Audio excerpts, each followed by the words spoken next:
आज business with Kapil Bhatia में discuss करने वाले हैं क्या ये है एप्पल का एंड। क्या एप्पल की डोमिनेंस का एंड होने आ रहा है। एप्पल जो एक टेक जायंट है, जो एक समय पे अनशेकेबल था, उसे हर जगह से चैलेंजेस फेस हो रही है,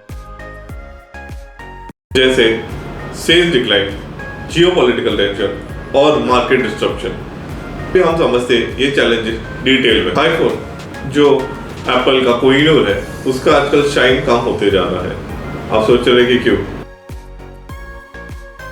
आईफोन 16 के सेल्स अपने पिछले वाले कॉम्पिटिटर आईफोन 15 और उसके भी पहले से बहुत कम है। ये सबसे बड़ी वजह है क्या आईफोन 16 में कोई भी एक ग्राउंड ब्रेकिंग नया फीचर नहीं है, और एप्पल ने जो AI बोला था वो तो अपने मुंह के बल ही गिर गया है। जब कोई नया फीचर ही नहीं है तो काफी सारे जो यूजर्स है वो अपने पिछले आईफोन पे ही है, और कोई नए एंड्रॉइड यूजर्स एंड आईफोन पे नहीं आ रहे हैं। फोन के सेल्स डाउन है।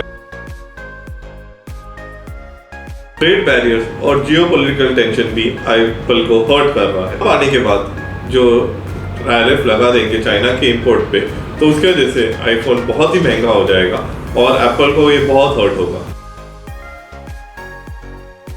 अभी इस समय पे चाइना ने ताइवान पर अटैक किया, तो उसकी वजह से तो चाइना तो बैन हो ही जाएगी, प्लस ताइवान से जो सेमीकंडक्टर्स है वो भी मिलना मुश्किल हो जाएंगे एप्पल को। चाइना मैन्युफैक्चरिंग छोड़ के एप्पल का सेकेंड लार्जेस्ट मार्केट है। ऑलरेडी चाइना में पेट्रियोटिज्म की लहर बह रही है। इसके कारण काफी सारे चाइनीज अब आईफोन नहीं खरीद रहे। ऊपर से उनकी गवर्नमेंट ने बैन कर दिया है आईफोन को कोई भी गवर्नमेंट इंस्टीट्यूट या ऑफिस में लेके आने से। एप्पल की ऐसी हालत हो गई है क्या उनका जो नया आईफोन 16 है उसको ऑलरेडी वो लोग ने डिस्काउंट पे डालना चालू कर दिया है चाइना में, जो कभी आपने कोई भी और कंट्री में नहीं सुना होगा, नहीं समझा होगा। एप्पल के नए प्रोडक्ट और श्रिंकिंग मार्केट। एप्पल ने अपने आईफोन की डिपेंडेंसी को कम करने के लिए एक एप्पल VR सेट निकाला था, जो $3,500 मतलब 3 लाख रुपए का था। वो इतना बड़ा फ्लॉप हो गया क्या पहले मंथ के सेल्स के बाद लिटरली किसी ने नहीं खरीदा।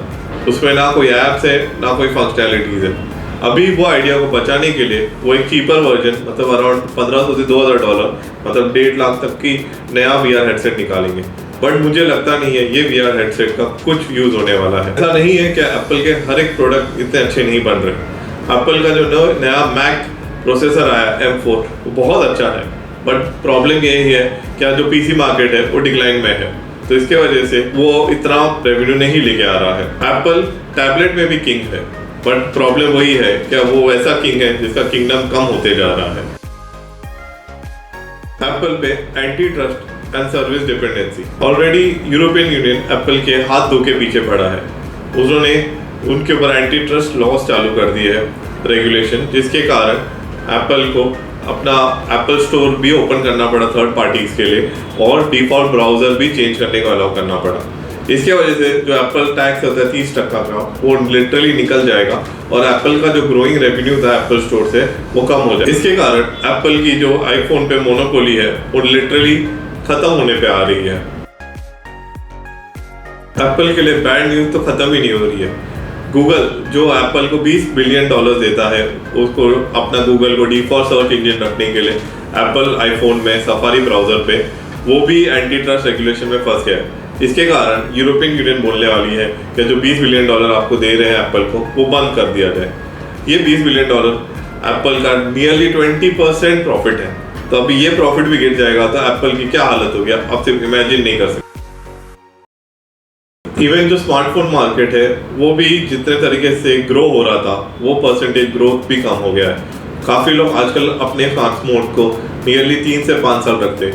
इसके लिए बहुत सारे लोग नए स्मार्टफोन नहीं खरीदते हैं। उनका सर्विस रेवेन्यू काफ़ी बढ़ रहा है, बट उसका बड़ा प्रॉब्लम ये है क्या सर्विस रेवेन्यू डिपेंड होता है आईफोन पे।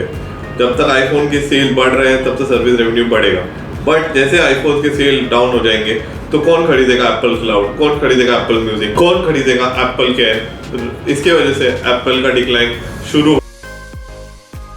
एप्पल की हिपोक्रेसी की सीमा नहीं है। क्रिटिक्स की माने तो एप्पल की रेपुटेशन तो ऑलरेडी बहुत खराब है।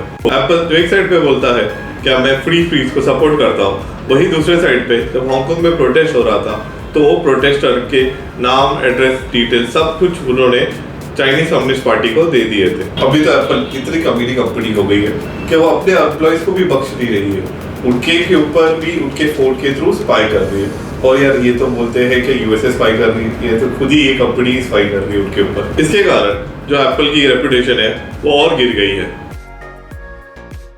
तो अब यहाँ से कहाँ जाएगी एप्पल?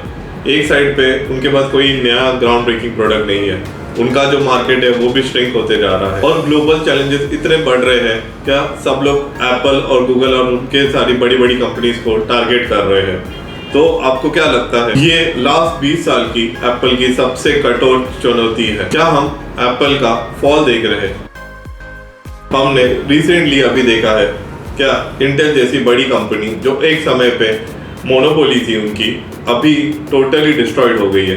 तो हम ये नहीं कह सकते कि एप्पल जो अभी एक मोनोपोलिस्टिक कंपनी है वो थोड़े टाइम में डाउनफॉल में नहीं जा सकती है। थैंक यू दोस्तों, आपने मेरा ये वीडियो एंड तक देखा।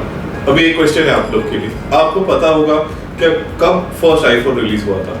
जिनको आंसर पता है कमेंट्स पे जरूर लिखिए, आपके कमेंट्स को मैं रिप्लाई कर दूंगा और उसको पिन भी कर दूंगा। लाइक शेयर एंड सब्सक्राइब करें मेरे वीडियोस को।